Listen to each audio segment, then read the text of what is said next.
തന്ത്രിയുടെ arrest ഇന്നലെ ഉണ്ടായിരിക്കുന്നു. ഇപ്പൊ കെ മുരളീധരൻ ഉൾപ്പെടെയുള്ള നേതാക്കൾ പറയുന്നത് തന്ത്രിയെ മറയാക്കി മന്ത്രിസഭയെ രക്ഷിക്കാൻ ശ്രമിക്കേണ്ട എന്ന രീതിയിൽ ഒരു കാര്യം. ഇത് ഞങ്ങള് ഒരു ഘട്ടത്തിലും ശബരിമല അന്വേഷണത്തെ സംബന്ധിച്ച് ഒരാക്ഷേപവും പറഞ്ഞിട്ടില്ല. കാരണം ബഹുമാനപ്പെട്ട കേരള ഹൈക്കോടതിയുടെ മേൽനോട്ടത്തിലും നിരീക്ഷണത്തിലുമാണ് നടക്കുന്നത്. ഹൈക്കോടതി തന്നെ പറഞ്ഞിട്ടുണ്ട്, ഞങ്ങളുടെ പൂർണ്ണ നിരീക്ഷണത്തിലാണ് എന്ന് ഹൈക്കോടതി പറഞ്ഞിട്ടുണ്ട്.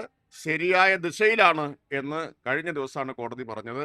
ആ അന്വേഷണത്തെ വഴിതെറ്റിക്കാൻ ശ്രമിക്കുന്നവർക്കെതിരെ ശക്തമായിട്ടുള്ള ഭാഷയിൽ കോടതി രേഖാമൂലം നിരീക്ഷണങ്ങൾ നടത്തിയത് കഴിഞ്ഞ ദിവസം ഞാൻ തന്നെ സംസാരിച്ചിരുന്നു ഇക്കാര്യത്തെ പറ്റി. അന്വേഷണം വഴിതെറ്റിക്കാൻ ശ്രമിക്കുന്നവർക്കെതിരെ എന്തിനാണ് ഇപ്പൊ കോൺഗ്രസ്സുകാർ ഇങ്ങനെ ബേജാറാവുന്നത്?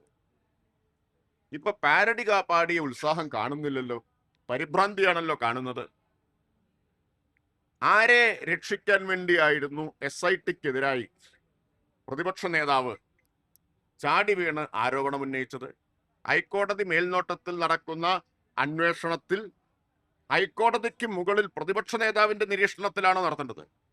പ്രതിപക്ഷ നേതാവും KPCC പ്രസിഡന്റും പറയുന്ന നിലയിലാണോ അന്വേഷണം മുന്നോട്ട് പോകേണ്ടത്, അതോ ഹൈക്കോടതി പറയുന്ന പോലെയാണോ? ഇപ്പൊ ഇവര് പറയുന്നത് കേട്ടാ തോന്നുക ഹൈക്കോടതി അങ്ങോട്ട് മാറി നിൽക്കൂ, ഞങ്ങൾ പറയുന്നത് പോലെ അന്വേഷണം പോകട്ടെ എന്നതാണ്.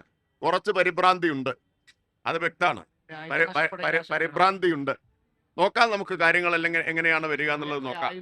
ഞാൻ നേരത്തെ പറഞ്ഞിട്ടുണ്ട്, കോൺഗ്രസിന് പരിഭ്രമം ഉണ്ടെങ്കിൽ ആ പാരഡി പാട്ട് കൂട്ടത്തോടെ പാടിക്കൊണ്ടിരിക്കുക.